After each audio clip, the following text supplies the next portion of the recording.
Hello friends, this is SP Singh and welcome to Smarter Everyday. प्यारे दोस्तों, बात करेंगे शिक्षा के दार्शनिक एवं समाजशास्त्रीय परिप्रेक्ष्य, philosophical and sociological perspective of education. BEd first semester का ये आपका पेपर फर्स्ट है। ओके, जिसमें आज हम लोग टॉप 10 इंपॉर्टेंट क्वेश्चंस को डिस्कस करेंगे। आप किसी भी यूनिवर्सिटी से बीएड कर रहे हो, ये आपके लिए बहुत इंपॉर्टेंट क्वेश्चंस हैं। ठीक है, तो इन क्वेश्चंस को हम लोग समझेंगे। लखनऊ यूनिवर्सिटी की डेट आ चुकी है। 27 जनवरी से Lucknow university BEd first semester का एग्जाम है। 17 जनवरी से Prayagraj university BEd first semester का एग्जाम है। और जो यूनिवर्सिटीज बाकी हैं उनकी भी डेट बहुत जल्दी आने वाली है। ओके, चलिए फर्स्ट क्वेश्चन आपके सामने है, बहुत बेहतरीन क्वेश्चन। पहला क्वेश्चन देखिएगा, शिक्षा का अर्थ स्पष्ट करते हुए इसकी विशेषताएं बताइए। कोई क्वेश्चन पेपर उठा करके देख लीजिए, शिक्षा से रिलेटेड एक क्वेश्चन आपको डेफिनेटली मिलेगा। देखिए 10 क्वेश्चन है, फटाफट से समझते हैं। शिक्षा एक प्रक्रिया है, शिक्षा एक प्रोसेस है जो व्यक्ति के जन्म से लेकर के मृत्यु पर्यंत निरंतर चलती रहती है। यानी कि पूरे जीवन व्यक्ति कुछ न कुछ सीखता रहता है। सही मायने में माने तो व्यक्ति हर स्टेप पर, हर कदम पर कुछ ना कुछ सीखता है। अतः मनुष्य इस गतिशील प्रक्रिया के माध्यम से कुछ न कुछ सीखता रहता है। ये मानव विकास का मूल साधन है, एजुकेशन। इससे व्यक्ति अपने जीवन में विकास की चरम सीमा तक पहुंचने की कोशिश करता है। किसके माध्यम से? शिक्षा के माध्यम से। शिक्षा ही हमारा वो हथियार है जिसके माध्यम से हम अपने जीवन के जो भी हमारे लक्ष्य निर्धारित किए गए हैं, जो भी हमारे उद्देश्य हैं, उन तक हम पहुंच सकते हैं। सर्वप्रथम बालक की शिक्षा। देखिए इसमें हमारे ये नहीं है कि ये प्रॉपर तरीके से शॉर्ट क्वेश्चंस हैं या लॉन्ग हैं। ये क्वेश्चंस जो हैं शॉर्ट लॉन्ग इस तरीके से क्वेश्चंस लिखे गए हैं कि यहाँ से आपको क्वेश्चन शॉर्ट भी मिल जाएगा, लॉन्ग भी मिल जाएगा। ठीक है, इस तरीके से हमने ये क्वेश्चंस तैयार किए हैं।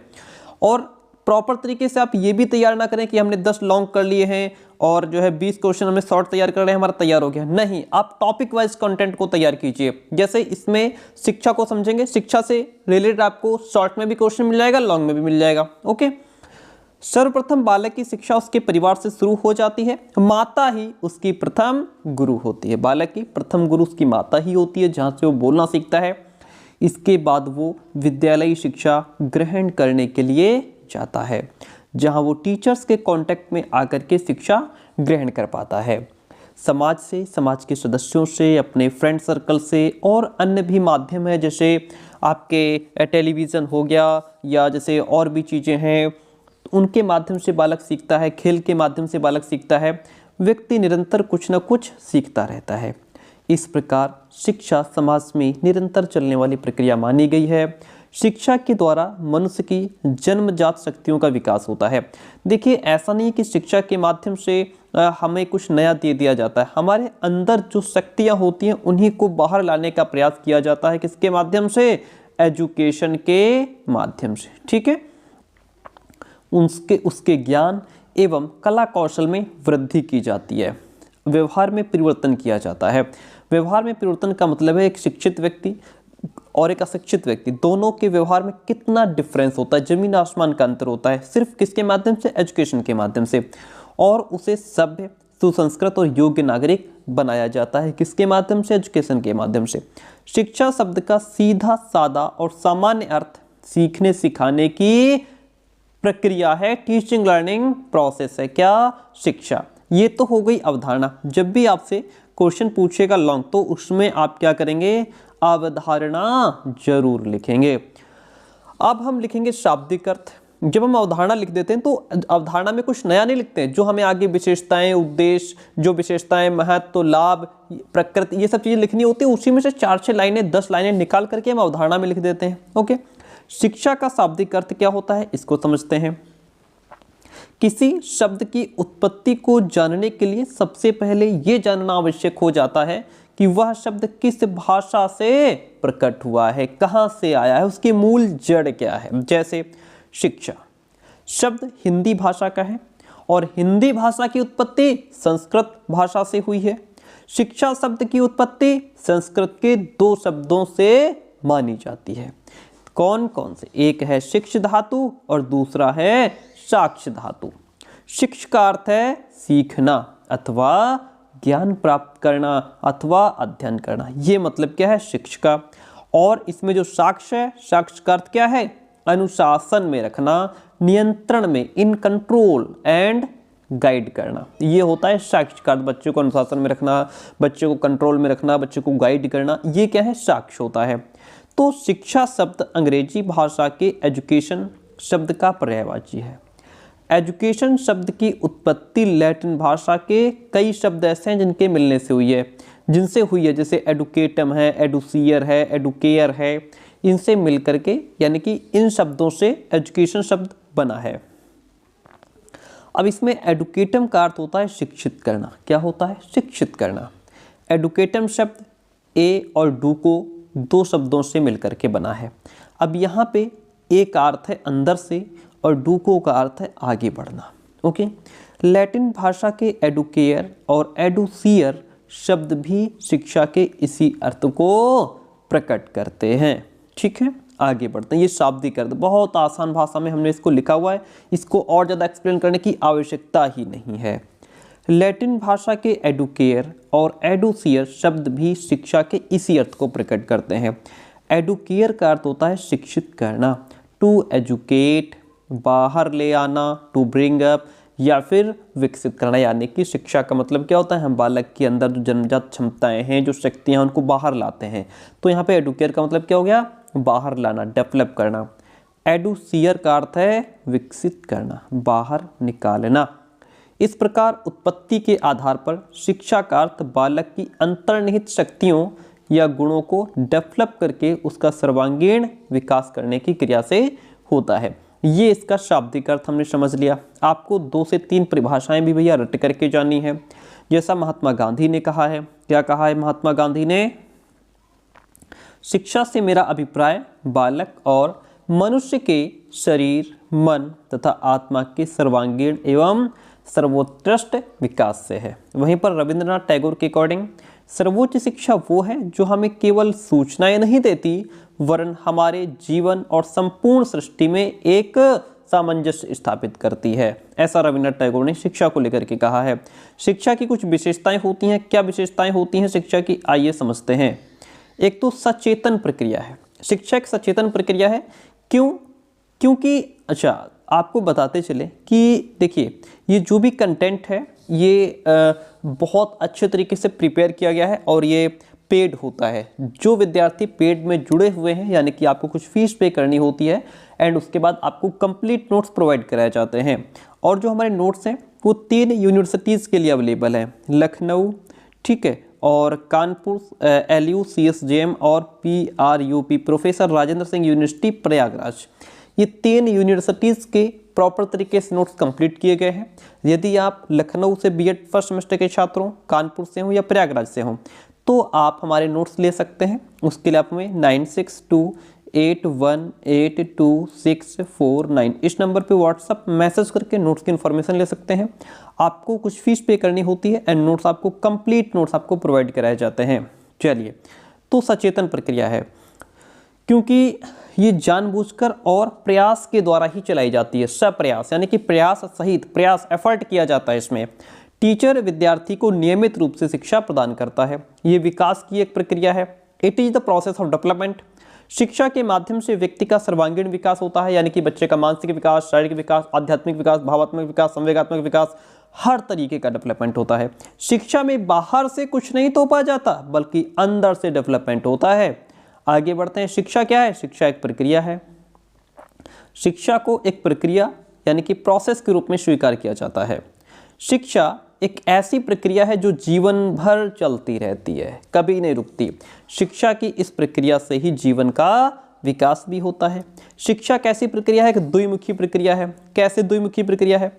शिक्षा की प्रक्रिया में 2 धुरियां होती हैं, अर्थात शिक्षक और शिक्षार्थी दोनों एक दूसरे को प्रभावित करते हैं तथा दोनों का एक दूसरे के व्यक्तित्व पर प्रभाव भी पड़ता है। ओके, शिक्षक और शिक्षार्थी। आगे बढ़ते हैं। शिक्षा की प्रक्रिया आजीवन चलती रहती है। शिक्षा के व्यापक एवं वास्तविक अर्थ को ध्यान में रखते हुए कहा जा सकता है कि ये प्रक्रिया जीवन भर चलती रहती है। शिक्षा की प्रक्रिया जन्म से ही प्रारंभ हो जाती है और मृत्यु तक यानी कि कुल मिलाकर के गर्भ से कब्र तक जाती है। शिक्षा के दो पक्ष होते हैं। देखिए, शिक्षा की प्रक्रिया के दो पक्ष होते हैं, यानी कि मनोवैज्ञानिक और सामाजिक। बालक की जो मूल प्रवृत्तियां, संवेग और प्राकृतिक शक्तियों के डेवलपमेंट का अध्ययन शिक्षा के मनोवैज्ञानिक पक्ष के अंतर्गत किया जाता है, और उसके आदर्श, मूल्य, मान्यताएं, संस्कृति, सभ्यता, भ्रातृत्व, भाईचारा, इन सब चीज़ों का अध्ययन शिक्षा के सामाजिक पक्ष के अंतर्गत किया जाता है। तो इस तरीके से शिक्षा के ये पक्ष हो गए। ठीक है, तो हमने यहाँ पे बहुत अच्छे क्वेश्चन को कंप्लीट किया, यानी कि शिक्षा क्या होती है, उसके कॉन्सेप्ट को समझा, फिर हमने उसके शाब्दिक अर्थ को समझते हुए विशेषताओं पर प्रकाश डाला। दूसरा क्वेश्चन कहता है कि दर्शन से आप क्या समझते हैं, शिक्षा और दर्शन के बीच जो संबंध है वो बताइए। चलिए देखिए, दर्शन हमारी सत्य के प्रति जिज्ञासा की पूर्ति कर। देखिए, दर्शन का मतलब क्या होता है, दर्शन यानी कि किसी चीज को देखना, किसी चीज का दर्शन कर लेना, है ना। तो अगर हम किसी चीज का दर्शन कर लेते हैं, उसको जान लेते हैं, इसका मतलब हमारी सत्य के प्रति जो हमारी जिज्ञासा थी वो पूरी हो गई, हम सेटिस्फाई हो गए, हमारी जिज्ञासा शांत हो गई। व्यक्ति जिस वातावरण में रहता है उसकी यथार्थता जानने का वो प्रयास करता है, उसकी सत्यता जानने का प्रयास करता है, उसके पीछे जो सच्चाई छिपी हुई है, he want to know what is the truth behind this, है ना। अतः मनुष्य के अंदर फैक्ट्स को जानने की जिज्ञासा, उसके अंदर संदेह, आत्मिक अशांति रहती है, और जब वो इन चीज़ों को जान लेता है तो उसकी वही जिज्ञासा शांत हो जाती है और वो सेटिस्फाई हो जाता है। इसी को तो दर्शन कहते हैं। आगे बढ़ते हैं, अब इसका शाब्दिक अर्थ समझिए, वहाँ पे आप ऊपर अवधारणा डाल सकते हैं।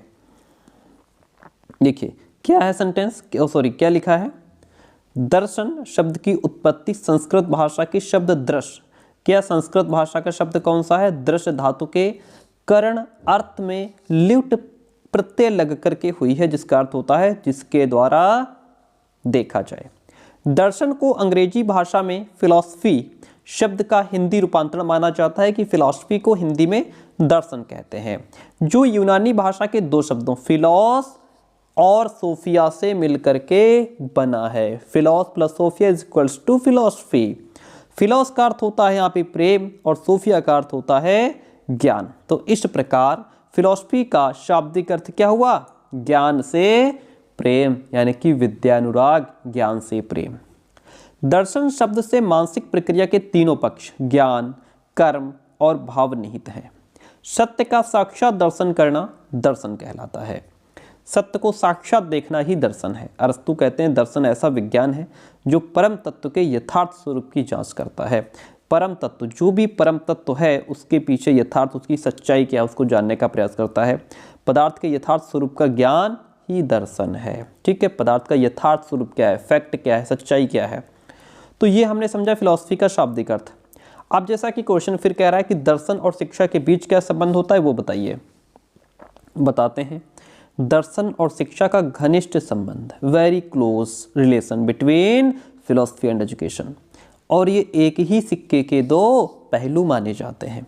दर्शन जीवन का विचारात्मक पक्ष है और शिक्षा क्रियात्मक पक्ष है, अर्थात दर्शन विचारों को जन्म देता है और शिक्षा उन विचारों को व्यवहारिक रूप में क्रियान्वित करती है, उसको व्यवहारिक रूप में लाती है।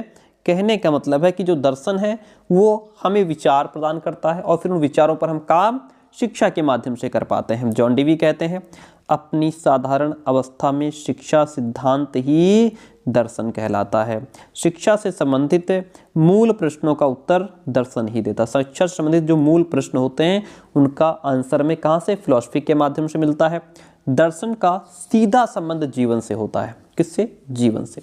दर्शन शास्त्र मूलतः जीवन दर्शन ही है, जो शिक्षा के बिना अपूर्ण और शिक्षा से पूर्णतः अभिन्न है। शिक्षा के द्वारा ही हमें दार्शनिक ज्ञान प्राप्त होता है। तो बहुत अच्छा क्वेश्चन फिर हमने कंप्लीट किया। दर्शन हमने समझा, इसके कॉन्सेप्ट को, इसके अर्थ को, और फिर दर्शन तथा शिक्षा के बीच का संबंध होता है, इसको हमने समझा। अगला क्वेश्चन हमारा कहता है, आदर्शवाद से आप क्या समझते हैं, इसके सिद्धांतों का वर्णन कीजिए। अब कुछ ही दिन हमारे जैसे क्लासेस चल रही हैं तो उसमें हमने आदर्शवाद, प्रकृतिवाद, प्रयोजनवाद, यथार्थवाद, चारों वाद हमने पढ़ा दिए हैं। देखिएगा, किसी भी यूनिवर्सिटी का बच्चा ये नहीं कह सकता कि ये टॉपिक हमारे बीएड में नहीं है। देखिए, बाकी बहुत ज़्यादा फोकस या ध्यान से पढ़ें प्रयागराज और लखनऊ वाले, क्योंकि इनका तो एग्जाम ही 5-6 दिन बचे हैं प्रयागराज वालों को, और लखनऊ वाले तो सोच भी नहीं सकते थे कि इतनी जल्दी हमारा एग्जाम आ जाएगा। चलिए आते हैं पॉइंट पे। आदर्शवाद से अच्छा ध्यान रहे, जिस बच्चे ने भी हमारे नोट्स लिए हैं, नोट्स लेने के बाद आपको बाहर से कुछ भी पढ़ने की आवश्यकता नहीं है। जो नोट्स आपको दिए गए हैं उन्हीं को बहुत अच्छे ढंग से पढ़ लीजिए, बहुत बढ़िया नंबर लाएंगे आप। आदर्शवाद से आप क्या समझते हैं, इसके सिद्धांतों का वर्णन कीजिए। फटाफट पढ़ा देते हैं, क्योंकि इससे पहले जो हमने आदर्शवाद पढ़ाया है उसको बहुत डीप में पढ़ाया है, ठीक है, इसको इसीलिए फटाफट पढ़ा देते हैं। जो पूरा टॉपिक आदर्शवाद का पढ़ाया है उसको बहुत अच्छे से पढ़ाया है, नहीं अगर देखा तो उस पूरे टॉपिक को देखने के लिए आप हमारी प्लेलिस्ट देख सकते हैं। आदर्शवाद को अंग्रेजी में आइडियलिज्म कहा जाता है, आइडियलिज्म कहा जाता है। ये दो शब्दों से मिलकर के बना है। एक शब्द इसमें आइडिया है, दूसरा इज्म है, बीच में ये जो एल है ये सिर्फ उच्चारण की सुंदरता के लिए प्रयोग किया गया है कि बोलने में थोड़ा थोड़ा अच्छा लगे।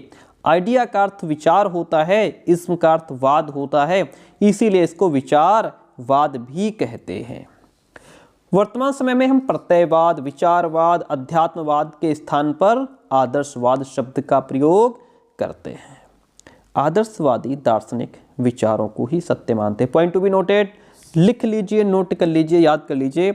आदर्शवादी जो दार्शनिक हैं वो सिर्फ विचारों को ही सत्य मानते हैं। प्लेटो ने भी चिंतन, विचारों और तर्क, इन सब चीज़ों को महत्व दिया है।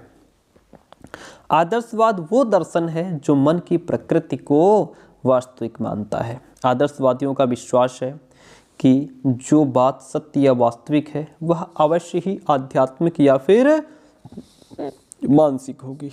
उनका ये भी विश्वास है कि भौतिक संसार मन की अभिव्यक्ति का एक साकार रूप है। अतः आदर्शवादियों को मनवादी या आध्यात्मवादी कहना भी अधिक ठीक होगा, क्योंकि ये अध्यात्म पर भी बल देते हैं। आदर्शवाद एक अथवा दूसरे रूप में दर्शन के समस्त इतिहास में व्याप्त है। हॉर्न के अकॉर्डिंग आदर्शवादी शिक्षा दर्शन मानसिक जगत का मानव को अभिन्न अंग समझने की अनुभूति का एक विवरण है। आदर्शवाद के कुछ सिद्धांत हैं। क्या है वो सिद्धांत, आइए इन सिद्धांतों को हम समझते हैं। आध्यात्मिक जगत को महत्व दिया गया है। जो आदर्शवाद है ये भौतिक जगत की अपेक्षा अध्यात्म को बहुत इंपॉर्टेंस देता है, अध्यात्म को बहुत मानता है। अध्यात्म का मतलब ये ईश्वर से कनेक्ट कहने के लिए कहता है कि मतलब ईश्वर से कनेक्ट रहना चाहिए इंसान को। आदर्शवादियों ने आध्यात्मिक जगत को भौतिक तथा प्राकृतिक जगत की अपेक्षा अधिक महत्व प्रदान किया है। अंतिम उद्देश्य आत्मा की अनुभूति, सेल्फ रियलाइजेशन का स्वरूप भी आध्यात्मिक है। भौतिक जगत इन्होंने बताया है कि संसार झूठा है, भौतिक जगत झूठा है। मानव व्यक्तित्व में विश्वास, इन चीज़ों को हमने बहुत डीप में समझाया है। कंप्लीट वाला वीडियो देखिएगा पूरा वाला, जिसमें मैंने पूरे आदर्शवाद को ही समझाया है, शायद 50 मिनट की क्लास है। मानव व्यक्तित्व में विश्वास, फेथ इन ह्यूमन पर्सनैलिटी। आदर्शवादी मनुष्य को ईश्वर की सबसे श्रेष्ठ रचना मानते हैं। मनुष्य अपनी बुद्धि के द्वारा नैतिक आदर्शों तथा सांस्कृतिक एवं आध्यात्मिक चेष्टाओं के द्वारा अन्य जीवों से अपने आप को अलग कर लेता है। किसके माध्यम से? बुद्धि के द्वारा, नैतिक आदर्शों के द्वारा, संस्कृति के द्वारा। क्योंकि जानवरों में, पशुओं में न बुद्धि होती, ना नैतिक आदर्श होते, न सभ्यता होती, ना आध्यात्मिकता होती, ना संस्कृति होती है। ये सब चीज़ें मनुष्य में पाई जाती हैं, इसीलिए मनुष्य अपने आप को बाकी जीवों से अलग कर लेता है। धर्म, नैतिकता, कला, साहित्य, गणित और विज्ञान जो सच्चे अर्थों में मानव संबंधी शास्त्र हैं, युग युगांतर से चले आते हुए मनुष्य के नैतिक बौद्धिक क्रियाकलापों के ही परिणाम हैं। अनेकता में एकता, यूनिटी इन डाइवर्सिटी। आदर्शवाद अनेकता में एकता के सिद्धांत को मानता है। उनके अनुसार समस्त प्रकृति में एक ही चेतन तत्व विद्यमान है। इस चेतन तत्व को ईश्वर के नाम से संबोधित करते हैं। संपूर्ण विश्व एक केंद्र शक्ति से संचालित तथा क्रियाशील, यानी कि पूरा विश्व जो है वो एक केंद्र शक्ति से संचालित होता है। यही तत्व समस्त प्राणियों को विविधता के बावजूद एकत्व के सूत्र में बांधता है। फ्रोबेल का स्टेटमेंट है, इस भूमंडल पर जितनी भी वस्तुएं हैं उन सब में दैवीय एकता है। यही एकता क्या है? परमात्मा है। तीसरा जो इनका सिद्धांत है, आध्यात्मिक मूल्यों में विश्वास रखते हैं। ये क्या कहते हैं? ये कहते हैं कि आदर्शवादी आध्यात्मिक मूल्य सत्यम, शिवम, ट्रुथ, गुडनेस एंड सुंदर को वह शाश्वत मानते हैं और सर्वव्यापी मानते हैं। उनके अनुसार जीवन का परम लक्ष्य इन आध्यात्मिक मूल्यों को प्राप्त करना है, तभी ईश्वर की प्राप्ति भी संभव है। इन तीनों आध्यात्मिक मूल्यों, 3 आध्यात्मिक मूल्य कौन है? सत्यम, शिवम, सुंदरम। इनकी प्राप्ति में मानव के मन की तीनों क्रियाएं, ज्ञान, अनुभव और इच्छा भी शामिल है। यहाँ पे J.S. रॉस की बात कही गई है। J.S. रॉस के अकॉर्डिंग आदर्शवादियों के अनुसार सत्यम, शिवम और सुंदरम निरपेक्ष गुण हैं, जिनमें से प्रत्येक अपनी आवश्यकता के कारण उपस्थित है तथा वह अपने आप में पूर्णतया वांछनीय भी है। आगे बढ़ते हैं। नियामक और सामाजिक विज्ञानों पर आदर्शवादियों ने बल दिया है। आदर्शवादियों ने नियामक व सामाजिक विज्ञानों के अध्ययन पर विशेष बल दिया है। नियामक विज्ञान के अंतर्गत तर्कशास्त्र, नीति शास्त्र, सौंदर्य शास्त्र, ये सब चीज़ें आ जाती हैं। इनका संबंध मानव जीवन के मूल्यों, उद्देश्यों और आदर्शों से होता है। सामाजिक विज्ञान के अंतर्गत समाजशास्त्र, इतिहास, अर्थशास्त्र, दर्शन शास्त्र, मनोविज्ञान, ये सब चीज़ें शामिल होती हैं। आदर्शवादी इन्हीं के आधार पर अपने सिद्धांतों की व्याख्या करते हैं। तो ये हम बहुत अच्छा टॉपिक कंप्लीट कर रहे थे, जिसमें हमने आदर्शवाद को समझा, इसके सिद्धांतों को समझा। ठीक है, आगे बढ़ेंगे तो नेक्स्ट हमारा क्वेश्चन रहेगा प्रकृतिवाद के अनुसार। क्वेश्चन है प्रकृतिवाद के अनुसार शिक्षा के कौन कौन से उद्देश्य हैं। तो प्रकृतिवाद के अनुसार अगर शिक्षा के उद्देश्यों की बात की जाए, जीवन संघर्ष के लिए प्रस्तुत करना, विकासवाद सिद्धांत के प्रतिपादक, विकासवाद कहिए या फिर प्रकृतिवाद की कहिए। प्रकृतिवाद को पूरा समझने के लिए कंप्लीट वीडियोस का देखिए।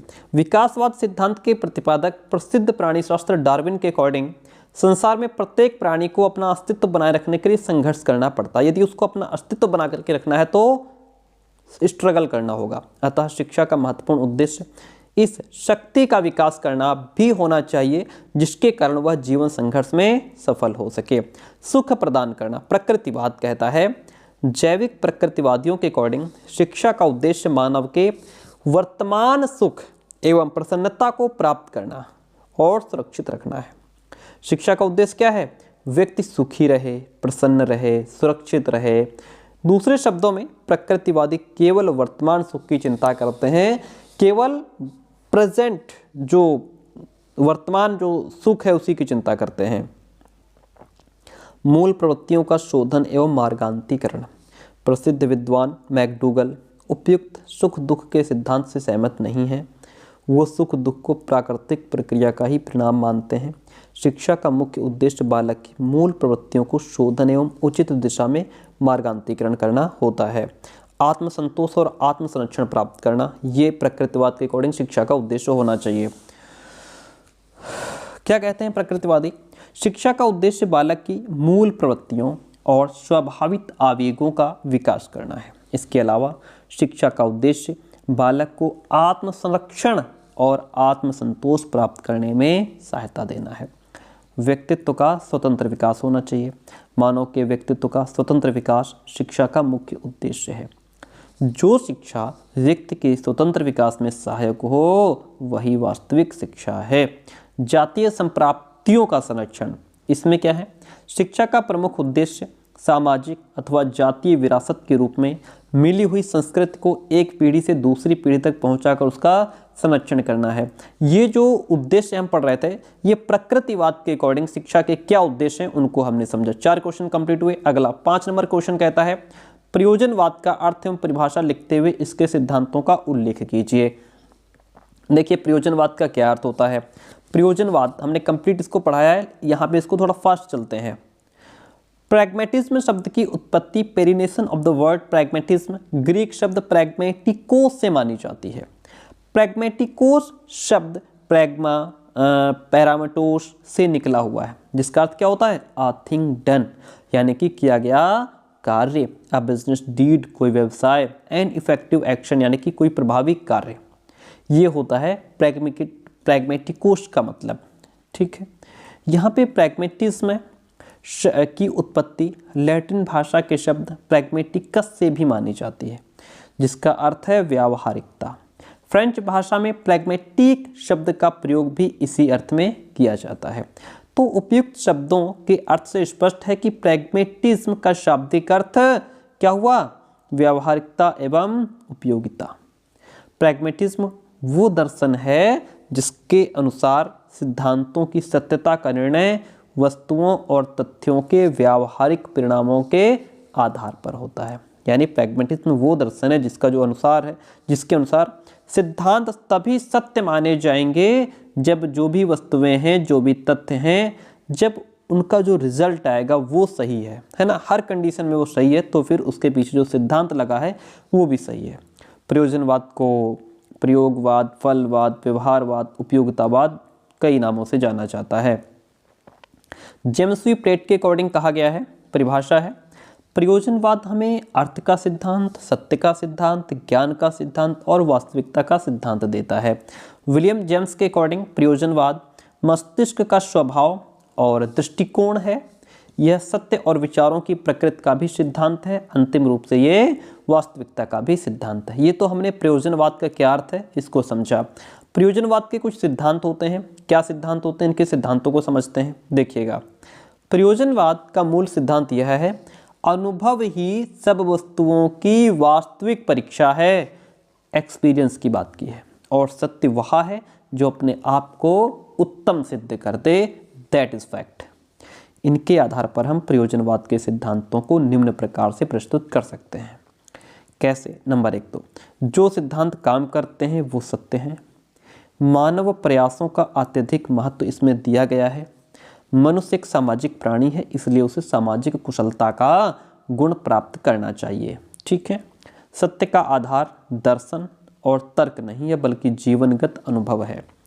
मानव अपने वर्तमान और भविष्य का स्वयं सर्जक है, अपना वर्तमान अपना भविष्य खुद बनाता है। वो मानव स्वयं अपने मूल्यों का निर्माण करता है, अपने आदर्श अपने मूल्य भी खुद निर्माण करता है।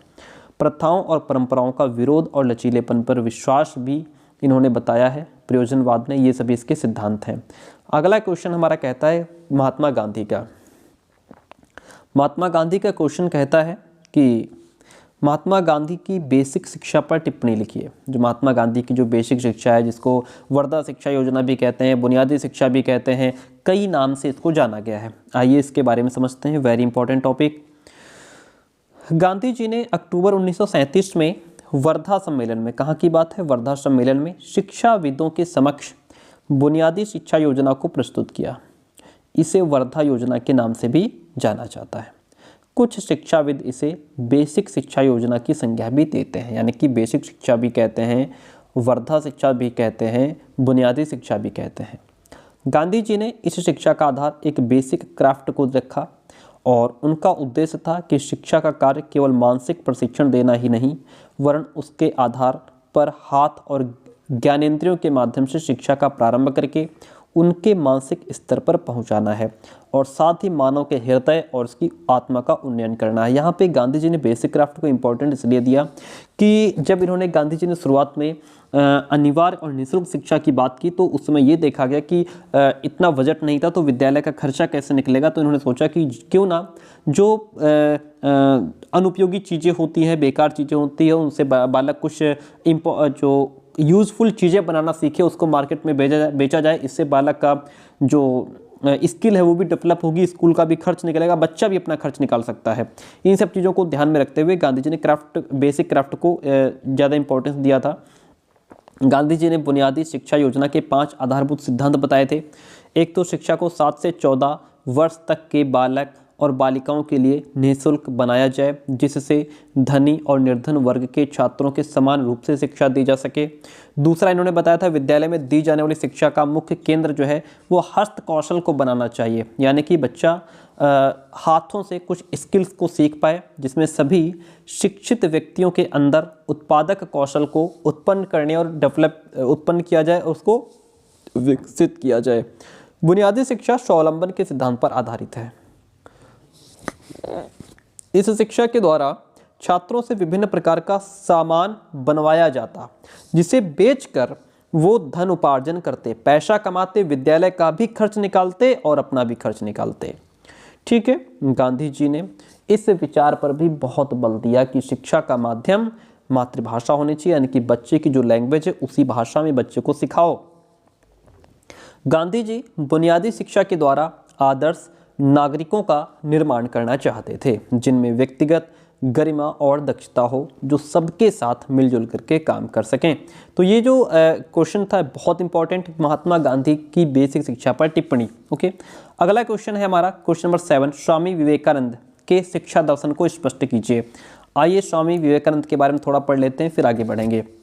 स्वामी जी शिक्षा द्वारा मनुष्य को आत्मविश्वासी, आत्मनिर्भर और सशक्त बनाना चाहते थे। इस उद्देश्य की पूर्ति के लिए उन्होंने सदैव इस तथ्य पर बल दिया कि हमें धर्म की वास्तविक मर्यादा स्थापित करने वाली और सर्वांगीण विकसित चरित्र के नागरिक निर्माण करने में समर्थ शिक्षा की आवश्यकता है। हमें कैसी शिक्षा है आवश्यकता है? हमें धर्म की वास्तविकता मर्यादा स्थापित करने वाली शिक्षा, बालक का सर्वांगीण विकास हो सके, बालक के चरित्र का निर्माण हो सके, इस तरीके की शिक्षा की आवश्यकता है। शिक्षा दर्शन के कुछ तथ्य इस प्रकार हैं स्वामी जी के अनुसार। स्वामी विवेकानंद मैकाले द्वारा प्रचलित जो तत्कालीन अंग्रेजी शिक्षा पद्धति थी उसके विरोधी थे, क्योंकि इस शिक्षा का उद्देश्य मात्र बाबुओं की संख्या बढ़ाना था और कुछ नहीं। स्वामी जी के विचार से एकाग्रचित्त व्यक्ति को ही ज्ञान की महान शक्ति उपलब्ध होती है, जो व्यक्ति कंसंट्रेट रहता है अपने जीवन में। स्वामी विवेकानंद जी के अकॉर्डिंग ज्ञान मनुष्य के अंदर रहता है, कोई इसको सिखाता कुछ नहीं है, उसके अंदर रहता है। चाहे मौलिक ज्ञान हो या आध्यात्मिक हो, मनुष्य अपनी शक्तियों के प्रयोग द्वारा उसका अनुभव करके उसे प्रकाश में लाता है, उसे बाहर लेकर के आता है। ठीक है, शिक्षा का भी यही काम है, हमारी अंतर्निहित शक्तियों को बाहर लाने का काम करती है एजुकेशन। स्वामी जी के शब्दों में क्या कहा गया है? हमें उस शिक्षा की आवश्यकता है जिसके द्वारा चरित्र का निर्माण होता है, मस्तिष्क की शक्ति बढ़ती है, बुद्धि का विकास होता है और मनुष्य अपने पैरों पर खड़ा हो सके, ऐसे शिक्षा की आवश्यकता है। स्वामी विवेकानंद जी सैद्धांतिक शिक्षा की तुलना में व्यावहारिक शिक्षा पर अधिक बल देते थे। उन्हीं के शब्दों में एक लाइन है, क्या लाइन है? उन्हीं के शब्दों में, तुमको कार्य करने के सब क्षेत्रों में व्यवहारिक बनना पड़ेगा। सिद्धांतों के ढेरों ने संपूर्ण देश का विनाश कर दिया, यानी कि सिद्धांतों पर चल करके लोग बर्बाद हो गए, है ना। सिद्धांत को महत्वपूर्ण माना, जबकि हमें व्यवहारिक ज्ञान की ज़्यादा आवश्यकता है। और स्वामी जी की एक बहुत फेमस लाइन, बहुत अच्छा कोट इनका है, उठो जागो और तब तक मत रुको जब तक तुम्हें लक्ष्य की प्राप्ति ना हो जाए। किसने कहा? स्वामी विवेकानंद ने कहा था। अब इसी में आपका समाजशास्त्र आ जाता है ना। शिक्षा के दार्शनिक और समाजशास्त्री परिप्रेक्ष्य में समाजशास्त्र भी आ जाता है। समाजशास्त्र का क्या अर्थ है? समाजशास्त्र की प्रकृति की विवेचना कीजिए। आइए समाजशास्त्र को भी समझते हैं।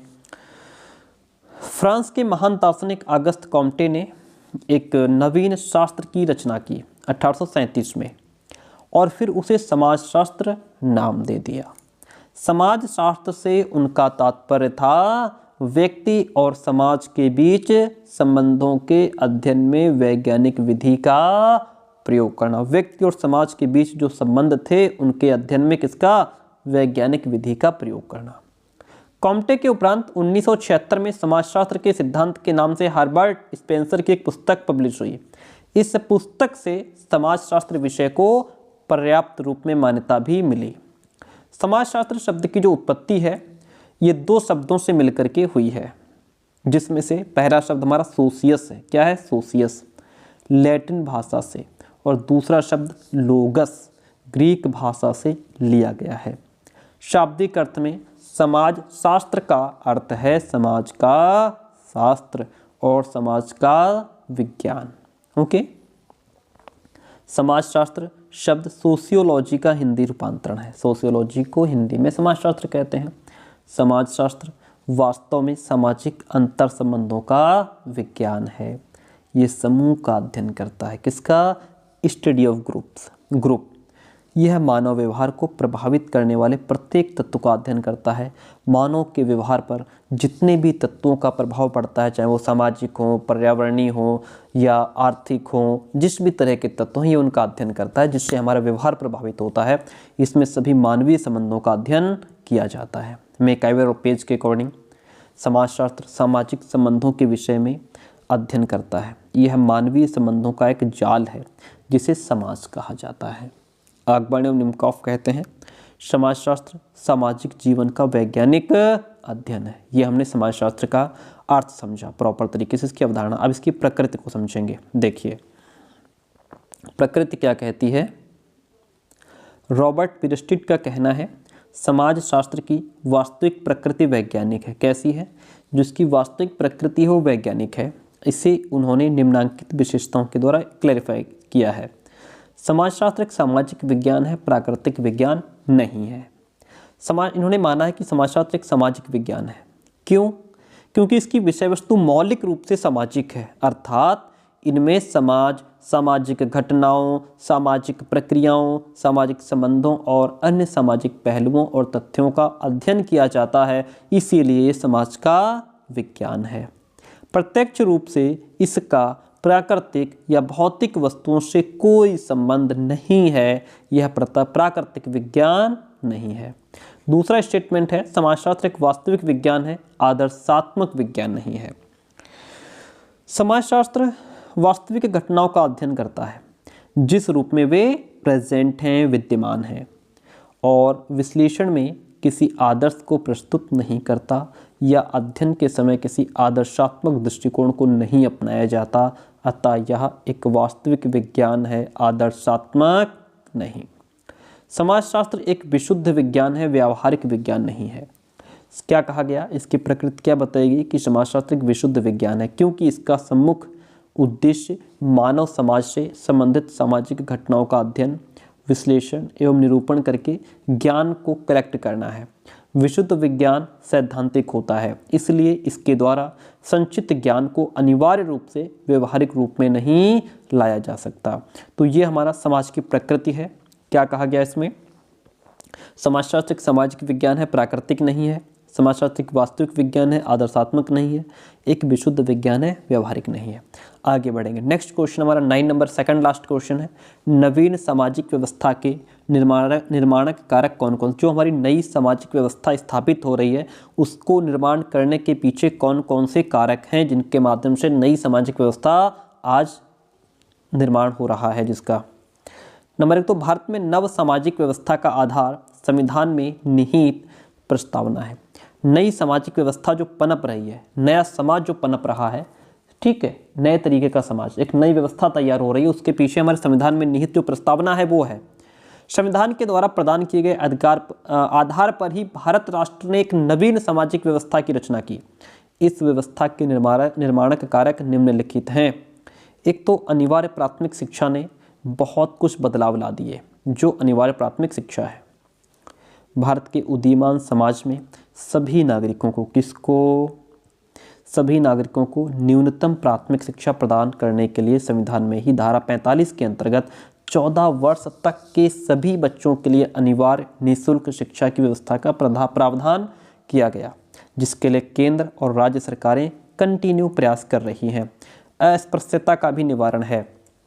स्वतंत्र भारत के सामाजिक जीवन में अस्पृश्यता का दोष विद्यमान था, छुआछूत का दोष विद्यमान था, और इसका संबंध अनुसूचित जाति से था। अनुसूचित जाति व्यवस्था के परिणाम स्वरूप विकसित वो अवस्था है जिसमें मनुष्य के बीच इतना अधिक अंतर किया जाता है कि स्पर्श मात्र से ही छू लेने से उच्च जाति के लोग अपवित्र हो जाते हैं। यानी कि यदि उच्च जाति के लोगों ने नीच जाति के लोगों को छू भी लिया तो वो अपवित्र मानते थे अपने आप को। इस अपवित्रता को बचाने के लिए ही अस्पृश्य जातियों को उच्च जाति से अलग रखने की व्यवस्था की गई थी कि इनको उच्च जातियों से अलग रखा जाए। अनुसूचित जातियों को समाज की मुख्य धारा में लाया गया। शताब्दियों से शिक्षा का लाभ केवल सवर्णों को प्राप्त होता रहा और अस्पृश्य जातियों को पढ़ने लिखने का अधिकार हिंदू शास्त्रों ने नहीं दिया। परंतु आज ये जातियां उच्च शिक्षा प्राप्त कर रही हैं और बड़े से बड़े पदों पर भी सुशोभित हैं, जिसकी वजह से एक नई सामाजिक व्यवस्था पनप रही है जहां से छुआछूत खत्म हो गया, पिछड़े समुदायों का विकास हुआ। स्वतंत्रता प्राप्ति के बाद देश के विकास के लिए जहां एक और पंचवर्षीय योजनाएं बनी, वहीं वोटों की राजनीति में पिछड़े वर्ग के कथित उत्थान के लिए भारत संविधान में कुछ व्यवस्थाएं भी की गई। एक तो अनुच्छेद 15, इसमें कहा गया कि राज्य के द्वारा धर्म, मूल, वंश, जाति, लिंग, जन्म स्थान के आधार पर नागरिकों के प्रति जीवन के किसी भी क्षेत्र में कोई भेदभाव नहीं किया जाएगा। अनुच्छेद 16 था जिसमें क्या कहा गया, राज्य के अधीन नौकरियों का समान अवसर मिलेगा, सब नागरिकों को सरकारी पदों पर नियुक्ति के समान अवसर प्रदान होंगे और इस आधार पर कोई भेदभाव नहीं किया जाएगा। अनुच्छेद 17 में सामाजिक समानता को और अधिक पूर्णता देने के लिए अस्पृश्यता का निषेध किया गया है और इसे एक दंडनीय अपराध भी माना गया है। अनुच्छेद 23 में बेगार और इसी प्रकार का अन्य जबरदस्ती लिया हुआ श्रम निषिद्ध ठहराया गया, जिसके उल्लंघन को विधि के अनुसार दंडनीय अपराध भी माना गया है। मौलिक अधिकार, जिसकी वजह से एक नई सामाजिक व्यवस्था पनप रही है। मौलिक अधिकार ने किस प्रकार से अपना रोल प्ले किया है? भारत के किसी भी नागरिक पर कोई अन्याय ना हो, इसके लिए संविधान में प्रत्येक नागरिक को कुछ मौलिक अधिकार दिए गए हैं। इनसे ही नवीन सामाजिक व्यवस्था का स्वरूप भी स्पष्ट होता है। जैसे समानता का अधिकार सबको है, स्वतंत्रता भी सबको है, शोषण के विरुद्ध अधिकार है, धार्मिक स्वतंत्रता का अधिकार है, शिक्षा और संस्कृति संबंधी अधिकार है, संवैधानिक उपचारों का भी अधिकार इसमें दिया गया है। महिलाओं का सशक्तिकरण, स्वतंत्रता से पहले भारतीय नारी की अवस्था बड़ी ही दयनीय थी, परंतु कुछ समय बाद विधवा विवाह, सती प्रथा की समाप्ति आदि के साथ ही समाज में पुनर्जागरण की लहर भी प्रारंभ हो गई थी। विभिन्न कानूनों के द्वारा नारियों की स्थिति सुधारने का प्रयास किया गया, जिनमें से कुछ अधिकार और कानून बने। हिंदुओं में नारी को उत्तराधिकार प्राप्त करने का अधिकार, विवाह विच्छेद पश्चात भरण पोषण की वैधानिक व्यवस्था थी, स्त्री को गोद लिए जाने का अधिकार भी दिया गया, अनैतिक व्यापार दमन कानून का निर्माण और दहेज नियंत्रण कानून भी बना। तो ये महिलाओं का सशक्तिकरण था तथा हाई स्कूल लड़कियों की शिक्षा निःशुल्क की गई, कन्या भ्रूण हत्या पर रोक लगा गई। इससे हमारे एक नए समाज की स्थापना हुई। फिर आती है बात नवोदय विद्यालय की। ये सभी वो कारक हैं जिनके माध्यम से एक नई सामाजिक व्यवस्था पनप रही है। भारतीय समाज के उत्थान के लिए भारत सरकार के द्वारा राष्ट्रीय शिक्षा नीति 1986 के अंतर्गत उन बच्चों को भी शिक्षा प्रदान करने की बात कही गई है जो विभिन्न प्रतिभाओं के धनी हैं, परंतु कारणोंवश शिक्षा प्राप्त करने में सफल नहीं हो पाते हैं। अतः इनके लिए शिक्षा की समुचित व्यवस्था के लिए नवोदय विद्यालयों का निर्माण भी किया गया है। तो इसके माध्यम से ये हम समझ रहे थे कि किस प्रकार से जो एक नई सामाजिक व्यवस्था है उसका निर्माण कैसे हुआ और उसके पीछे जो निर्माणक कारक हैं वो क्या क्या है। अब आज का हमारा लास्ट क्वेश्चन, आपसे रिक्वेस्ट ये रहेगी कि लास्ट में आप बता करके जाएंगे क्लास कैसी रही, क्या इसी तरीके की और भी इंपॉर्टेंट क्वेश्चंस आपको चाहिए। यदि आप हाँ कहेंगे, यदि आप कमेंट में लिखेंगे कि हाँ सर हमें इंपॉर्टेंट क्वेश्चंस चाहिए, डेफिनेटली हम लाते रहेंगे। अगला क्वेश्चन कहता है सामाजिक परिवर्तन का क्या अर्थ है। परिभाषा लिखते हुए इसको प्रभावित करने वाले कारकों की विवेचना कीजिए। देखिए, सामाजिक परिवर्तन का मतलब समाज में आने वाला बदलाव, समाज में आने वाला परिवर्तन। सामाजिक परिवर्तन दो शब्दों से मिलकर के बना है, समाज और परिवर्तन। समाज का अर्थ केवल व्यक्तियों का समूह नहीं है, समूह में रहने वाले व्यक्तियों के आपस में जो संबंध हैं उन संबंधों के संगठित रूप को ही समाज कहते हैं। समाज क्या है? सामाजिक संबंधों का जाल। परिवर्तन का अर्थ क्या होता है? चेंजेस, बदलाव, पहले की स्थिति में कुछ बदलाव ले आना। मनुष्य की भाषा, विचार, आवश्यकताएं, जीवन, उद्देश्य, मूल्य, संस्कृति किसी न किसी रूप में बदलती रहती हैं। आपके विचार बदलते रहते हैं। किसी भी चीज़ को लेकर के आपका विचार जो है कुछ दिन पहले कुछ और हो सकता था, आज कुछ और हो सकता है, भविष्य में कुछ और हो सकता है। आपकी आवश्यकताएं बदल सकती हैं, आपके उद्देश्य बदल सकते हैं, ये सब चीज़ें बदलती रहती हैं। आज का समाज क्या लिखा है, पॉइंट टू बी नोटेड। देखिए ध्यान दीजिए, आज का समाज आज से 100 साल पहले के समाज से बिल्कुल अलग है। इस प्रकार समाज की पहले की स्थिति और आज की स्थिति में आने वाला अंतर या बदलाव ही तो परिवर्तन है, जिसे सामाजिक परिवर्तन कहते हैं। परिवर्तन ही प्रकृति का नियम है। के डेविस के अकॉर्डिंग सामाजिक परिवर्तन में केवल वे ही परिवर्तन समझे जाते हैं जो सामाजिक संगठन अर्थात समाज के ढांचे और कार्यों में घटित होते हैं। मैकाइवर पेज के अकॉर्डिंग सामाजिक ढांचे में होने वाला परिवर्तन ही सामाजिक परिवर्तन है। डॉसन और गेटिस के अकॉर्डिंग सांस्कृतिक परिवर्तन ही सामाजिक परिवर्तन कहलाता है। जो हमारा सामाजिक परिवर्तन होता है इस पर कौन कौन से कारक प्रभाव डालते हैं, किनके माध्यम से ये हो पाता है, आइए इसको समझते हैं। देखिए पॉइंट क्या कहता है, प्रत्येक समाज में सामाजिक परिवर्तन की प्रक्रिया हमेशा चलती रहती है। किसी समाज में सामाजिक परिवर्तन किस गति और किस दिशा में होता है, ये कई ऐसे रीजन्स हैं जिन पर डिपेंड करता है। पहला है प्राकृतिक या भौगोलिक कारक की वजह से परिवर्तन आ सकता है। धरती की सतह हमेशा एक जैसी नहीं रहती, इसमें कुछ न कुछ परिवर्तन होते रहते हैं। प्रत्येक समाज अपनी भौगोलिक सीमा में अर्थात स्थान विशेष की भूमि, जंगल, जलवायु, जल के स्रोत, खनिज पदार्थ में परिवर्तन करता है। तो सामाजिक संबंधों में भी परिवर्तन होता है। जैविकीय कारक, सामाजिक परिवर्तन अनेक जैविकीय कारकों से भी होता है। ये जैविकीय जनसंख्या के प्रकार को निर्धारित भी करते हैं। उदाहरण के तौर पर यदि वंश परंपरा के कारण संतान दुर्बल हो रही है, यानी कि वंश परंपरा के अनुसार यदि कारण संतान दुर्बल होती जा रही है, तो समाज में स्वास्थ्य का स्तर नीचे होने उसका प्रभाव सामाजिक जीवन पर अवश्य पड़ेगा। तो देखिए पॉइंट कहता है यदि वंश परंपरा के कारण संतान दुर्बल हो रही है तो समाज में जो स्वास्थ्य का स्तर है वो नीचे गिरेगा और हमारे सामाजिक जीवन प्रभावित होगा। प्रौद्योगिकी कारक, ये क्या कहते हैं, आधुनिक युग प्रौद्योगिकी पर आधारित होने की वजह से प्रौद्योगिकी कारकों की सामाजिक परिवर्तन में महत्वपूर्ण भूमिका है। विज्ञान और प्रौद्योगिकी ने मानव जीवन में बहुत परिवर्तन किया है। टेलीविज़न, टेलीफोन, कंप्यूटर, घरेलू कामकाज की मशीनें, फ्रिज, मिक्सर, टोस्टर, ओवन आदि ने लोगों की जीवन शैली, विचारधारा, सामाजिक जीवन में बदलाव ला दिया है। सांस्कृतिक परिवर्तन की अगर बात करें तो सांस्कृतिक परिवर्तन क्या कहता है, संस्कृति में बदलाव सामाजिक परिवर्तन का कारक है। जब संस्कृति में बदलाव आता है तो जाहिर सी बात है समाज में परिवर्तन आएगा। संस्कृति के अंतर्गत हम धर्म, विचार, मूल्य, विश्वास, परंपरा आदि विभिन्न संस्थाओं को सम्मिलित करते हैं।